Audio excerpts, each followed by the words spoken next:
my beautiful people. How are we all today? I did get a nudie for my birthday, and yes, every clip that I'm going to film in the next wee while, I'm going to be wearing a nudie. I have turned into Danny.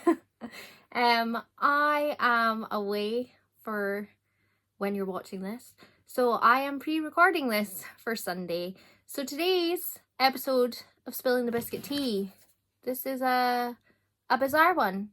So the title of it is, I hope you've grabbed yourself a nice biscuit tea and you're comfy. If you've got a nudie, grab it, get it on. That tea's too hot. Oh. The title of today's bizarre story is, couple receive threatening letter from council about their barking pet rabbit. Okay then, let's delve right into this story. So, council officials have threatened a couple with legal action after they mistook their pet rabbit for a loud and aggressive dog.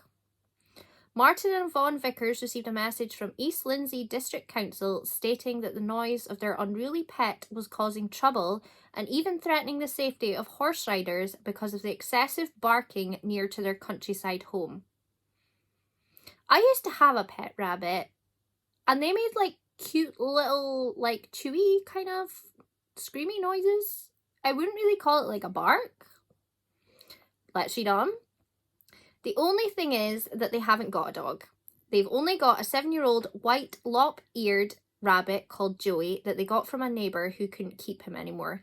Now, did they get rid of this rabbit because this rabbit thought it was a dog and continued to bark?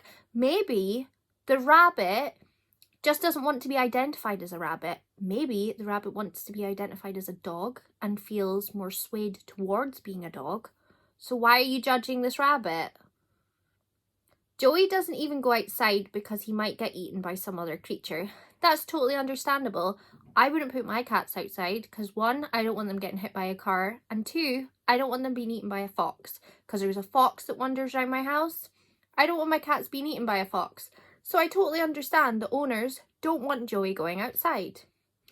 It's not exactly the cause of an antisocial behaviour order. So antisocial behaviour orders in the UK generally come down to noise, and it's if you have like couples that shout and scream, or people that have sex really loudly, or you know, they have a dog that barks really, really loudly. That's kind of what people get antisocial behaviour orders for.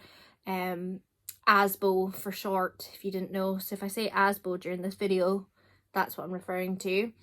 So still, that's what they were threatened with when they received the letter. In the letter, Environmental Protection Officer Sue Paling said, I am writing to advise you that I've received a complaint regarding the behaviour of your dog. Now, if I got a letter in the post complaining about a dog I didn't have, I would probably disregard that letter. I'd probably be like, don't know what you're talking about. Don't actually own a dog.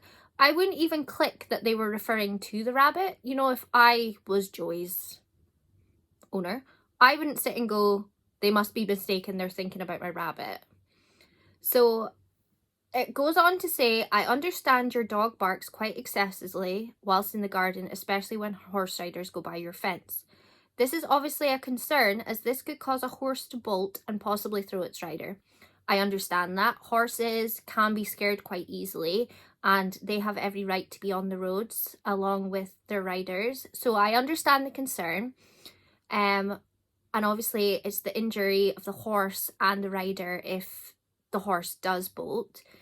Martin and Vaughan live together with Joey in a bungalow in the village of Friskney, Lincolnshire. They've no idea what gave the council the impression that they had a dog. So again, I understand why they've not thought this. Martin said, I'm not sure how they have mistaken Joey for a dog. No, me neither. The only noise Joey makes is scratching when he wants to come out of his enclosure to have a run around indoors. So they've said that Joey doesn't go outside. The only time he makes a noise if he's scratching to get out of his enclosure inside. So did the horse riders see Joey outside? And the owners have also said he doesn't go outside as he could be got by a fox. Wow, that's incredible English. It was typed that way. That wasn't me at fault there. So again, a similar reason to why I wouldn't put the cats outside, because they would get eaten by a fox. So when the letter arrived last Thursday, they moved quickly to clear their name.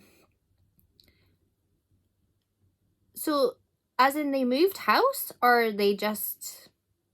Okay. Yvonne added, I said we have only got... Oh, so they must have phoned them. So not that they packed up their shit and then left. So Yvonne said, I said we have only got a white rabbit and he's not aggressive at all. Martin then spoke to Sue Paling at the council and she was very nice about it. In fact, we had a good laugh. I mean, she wasn't expecting that phone call to be like, look, Sue, I don't have a dog. I don't know whose dog is barking, but I've got a rabbit called Joey and he's pretty cool and he hangs about inside. So for her part, Paling said, Mr. Vickers and I did have quite a chuckle about the mix-up and he was very understanding about it. Oh dear. I didn't want to rabbit on, good pun here, about the complaint, and no further barks have come from the rabbit in question since. So the rabbit doesn't actually bark, so what the hell was the noise? Martin shared a post about the misunderstanding in a local Facebook group where others have been able to have a giggle too. Nasty looking dog you've got there, one said, and you've clearly got a barking rabbit that's causing a nuisance.